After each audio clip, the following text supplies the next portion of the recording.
নমস্কার বন্ধুরা, রান্নার রং বাড়িতে সকল বন্ধুদের স্বাগত জানিয়ে আজকে আমি একটা খুব সাধারণ রেসিপি, তবে টেস্টে অসাধারণ আজকে রেসিপিটা বানাবো। তো এই শীতে নতুন আলু দিয়ে আমি চিংড়ি মাছ দিয়ে রেসিপিটা বানাবো। তো খুব সহজ উপায়ে রেসিপিটা হবে। তো প্রথমেই এখানে চিংড়ি মাছটা আমি নিয়েছি, চিংড়ি মাছে নুন হলুদ মাখিয়ে নিয়েছি। এবার আমি এখানে নিয়েছি আলু, তো নতুন আলুর আমি খোলাটা ছাড়িয়ে নিয়েছি। আর এখানে মটরশুঁটি, এখানে পেঁয়াজ, টমেটো, রসুন, আর নেব আদা বাটা। আর এদিকে আমি কড়াই চাপিয়ে দিয়েছি গ্যাসে। তো তেল গরম হয়ে গেলে প্রথমেই মাছগুলো ভেজে নেব। তো মাছগুলো আমি একটুখানি লাল লাল করেই ভেজে নেব। আর এই মাছটা দেখুন মাথাটা কেটে নিয়েছি, আর মাছগুলো বাজার থেকেই কাটিয়ে নিয়েছি। তো ওনারা যেভাবে কেটে দিয়েছেন সেভাবেই, আর আমি বাড়িতে ভালো করে ধুয়ে নিয়েছি মাছগুলো, কারণ চিংড়ি মাছে প্রচুর নোংরা থাকে। তো দেখুন এভাবে আমি চিংড়ি মাছগুলো লাল লাল করে ভেজে নিয়েছি। তো এবার মাছগুলো আমি তুলে নেবো একটা পাত্রে। তারপরে এই চিংড়ি মাছের এই তেল, মানে যে তেলটাই থাকবে ওই তেলেতেই আমি রান্না করব। এক্সট্রা তেল আমি ব্যবহার করব না, কারণ এই চিংড়ি মাছ থেকেই আরও তেল বেরোবে। তাই দেখুন খুব অল্প তেলেই, মানে 1 চামচ মতো, এখানে 1 পোলা মতো যদি বলেন, 1 পোলা মতো তেল এখানে আছে। তো এখানে দিয়ে দিলাম গোটা জিরে, শুকনো লঙ্কা, তেজপাতা, এলাচ, দারচিনি, লবঙ্গ একটা একটা করে দিয়েছি আমি, কারণ খুব একটু সেন্ট থাকবে, কিন্তু খুব বেশি ঝাঁঝালো হবে না।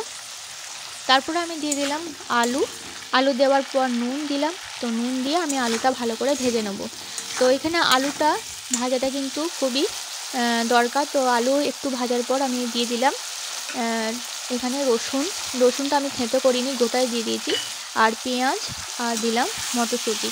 তো এটা দিয়ে আমি মিনিট 2 মতো আলুটা ভেজে নেব। তো এই আলুটা দেখুন সুন্দর করে ভেজে নিয়েছি, এখনও পর্যন্ত আমি হলুদ ব্যবহার করিনি, লাল লাল করে ভেজে নিয়েছি। তো এবার আমি দিয়ে দেবো হলুদ গুঁড়ো। তো হলুদ গুঁড়ো দেওয়ার পর আমি একে মশলাগুলো দিয়ে দেবো। তো হলুদ গুঁড়োটা দিয়ে একটু নেড়ে নিচ্ছি, কারণ হলুদটা তাহলে আলুর সঙ্গে মিশে যাবে। এবার দিয়ে দিলাম আদা বাটা, খুবই সামান্য 1 চামচ মতো দিলেই হয়ে যাবে। আর কিন্তু সেরকম মশলা এতে ব্যবহার করব না। আর এইরকম মানে ঝোল গরম ভাতে খুবই ভালো লাগে। তো চটজলদির সময় এরকম রান্নাও করে নিতে পারেন। তো এবার দেখুন আমি দিয়ে দিলাম, কষানোর পর দিলাম টমেটো। তো টমেটোটা একটু পরে দিলেই ভালো হয়, কারণ হচ্ছে গিয়ে এর বেশিক্ষণ ধরে কষলে এটা গলে যাওয়ার সম্ভাবনা থাকে। তো টমেটোটা আমি খুব গলাবো না। তো তারপরে আমি দিয়ে দিলাম চিংড়ি মাছ। এবার আমি এতে যেটা অ্যাড করব সেটা হচ্ছে সামান্য পরিমাণ কাশ্মীরি লঙ্কা গুঁড়ো দিয়ে দিলাম। তো এটা দেওয়ার পর একটু কষিয়ে নেওয়ার পর এই রান্নাতে আমি দেব গরম জল। তো গরম জলটা আমি ফুটতে দিয়ে দিয়েছি। তো জলটা যেমনি ফুটবে তেমনি এখানে অ্যাড করে দেবো। তো এবার আমি দিয়ে দিচ্ছি একটু পরিমাণ মতো নুন। আগেও নুন দিয়েছি, তো নুনটা আমি পরিমাণ মতো দিয়ে দিলাম। এবার দেবো 1/2 চামচ চিনি, আর দিয়ে দিলাম 4টে কাঁচা পাকা লঙ্কা।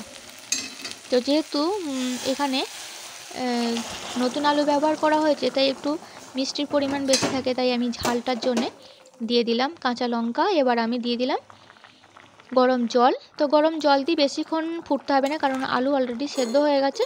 তো ঝোলটা জাস্ট এর সঙ্গে মানে মিশে যাবে, নুন মিষ্টি ঝাল যাই হয়েছে, তো সেটা মিশে গেলেই এটা আমি বন্ধ করে দেবো। তো এটা মিনিট 2 মতো কম আঁচে রেখে দিলেই হবে।